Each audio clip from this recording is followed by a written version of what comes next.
is Ben Horn. This is lesson 4 of our online robotics course using OpenRoberta Lab. I'll show you a couple of other features that this has. You may recall from earlier on that you can actually show the current sensor values by looking at this, which can be useful. We can use our robot to explore, we can put in different spots and see what it's telling us about the robot's environment. But at the top here, to turn that off, we'll just click on that. At the top here, using this picture in the top left-hand corner, you can change the scene. So there's different areas where we can test our robot. If you click it, it comes to different things. There's quite a few different ones, mazes. You can add your own blocks to it. The one we're going for is this. And what we're going to do is we're going to pretend our robot is a car and we are going to park it over here in this car park. Now the first thing I'm going to do is I'm just going to start from scratch. Now, I could make a similar kind of logic to our last experiment where it will just drive around and it'll find its route and it'll explore different things. Now in this, I'm going to use some logic, but I'm going to get it to find its way around a little bit on its own, and I'm going to have a little bit of a bash around at it. I do already know how I can get it to do it, but I'm just going to experiment as I go and tell you what I'm thinking, so hopefully you can see a little bit of what can go on when you're creating this. So the first thing, we want it to go forwards.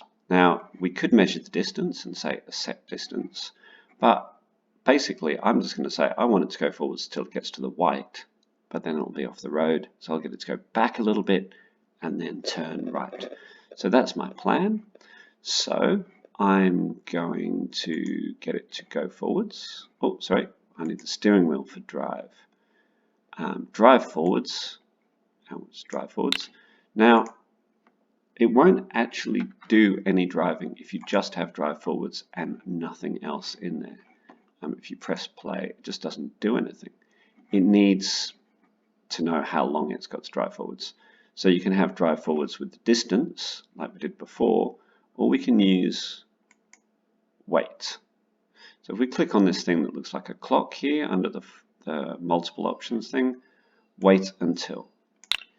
And we're not going to have a touch sensor, we're going to have a light. No, we'll have a color sensor. And the color we're looking for equals white.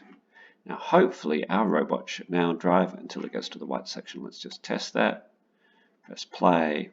Here it goes, driving along, driving along, driving along. And he gets the white and he stops.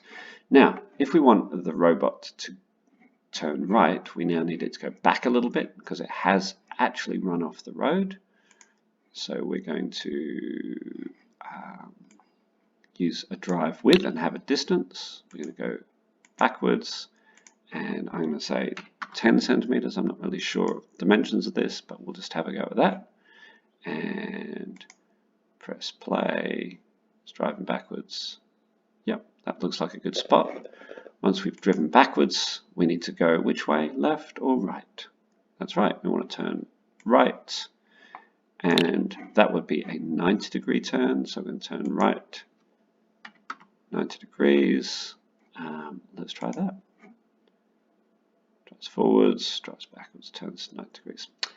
Now that he's turned, he actually looks like he's gone a bit too far backwards for me, so I'm going to go back to my last one and change that to 5. I'm not going to worry about it too much. Now the next thing I've got that is a good indication is this red line. Now I want to go to the parking, so I want to go to the red line. So again, I'm going to drive forwards and I'm going to duplicate this. If you right click on your mouse, you just can duplicate it. See, it's there. We're going to drive forwards again. And we want to wait until, we can duplicate that as well. This time we're waiting until we get to this red line here, so until the color sensor equals red. Now, we'll reset our whole thing and test our whole new program, including our little update to 5 centimeters, and see how that works. Press play. How are we going? Reverses. Goes down and he gets the red line and stops. Now we need to go past that red line before we turn. I'm guessing we could say 20 centimeters, a bit hard to tell, but we'll try that. So again, we had this drive for a distance block. We can just right click, duplicate, drag that down here. We don't want to go backwards, we're going to go forwards, and let's just say 20 and see how that goes. I might speed it up for the main drive, just so it all happens a bit more quickly, and we're going to reset it and we'll go. There we go. Driving along, gets to the white, goes backwards, turns, drives along, gets to the red, drives forwards another 20. Oh, perfect. Now we want to go right again. So I'm just going to duplicate this going right block and put that there. And once we go right, we're going to just go again, aren't we? So we're going to copy the drive forwards, duplicate. Once you get into this, it really does just become, I'm going to duplicate that wait until. So we're going to drive until we get to this green block. So we're using our different markings on the road and that to guide our path. We could use some kind of logic so that when it gets in the white, it drives back to the grey. We'll look at that later on. But for the moment, we're going to explicitly lay out each step rather than using the loops that we were using before. Let's go. Pressing play, drives forwards. Then the color sensor is white, so it goes backwards, then it turns right. It drives forwards until it gets red. Then drives forwards another 20, it turns right, drives forwards until the color sensor is green. Okay, now again, if it turns here, it's not going to be very neat in the car park, so I'm going to add I'm going to duplicate this block, not use the actual block. I'm just going to drive forwards another 10 centimeters, we'll try, and then I want to turn right, so I'm going to duplicate this right block, duplicate, and let's try that again.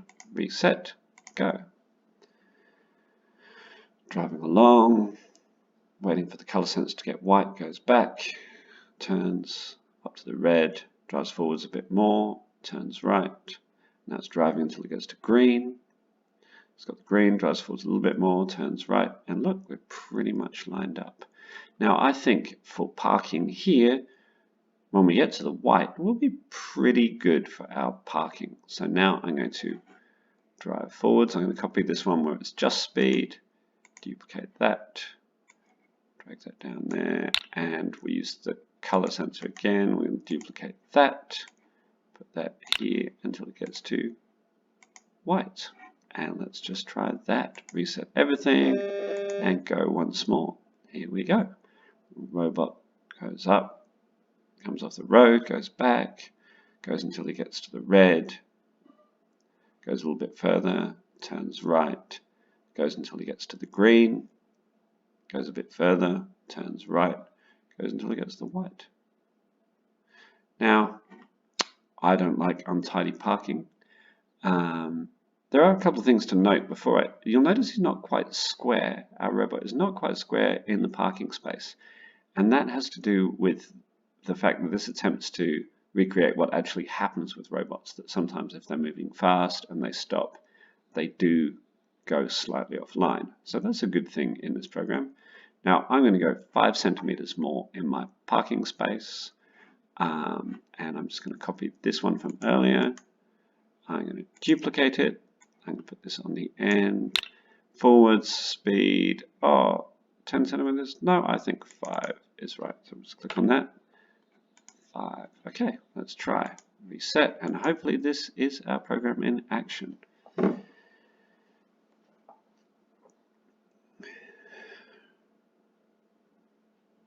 Go. So it goes through each step of the logic of the program, and we get here, turns right a little bit further, goes forwards, and stops. And it's perfectly parked. And if you're like me and you do like the talking, we can put a little talking thing at the end and just say, whoo, whoo. That's an odd thing to say, but that's what we're going to say. And we'll do it once more. Yes, you may have other things to do, but you can watch it go once more. Now, I'd like you to attempt to create all of this program on your own using these steps. Watch this tutorial a couple of times if you have to. Look to see what we do. Try and work out any problems you have. Woohoo! Woohoo. That's not really how I thought it should be said. Once you've recreated this and you've managed to get your robot to park here, then line up for the next lesson, which is titled Project 1, and I'll tell you what you're going to do on your own. Hope you're enjoying this, and good luck.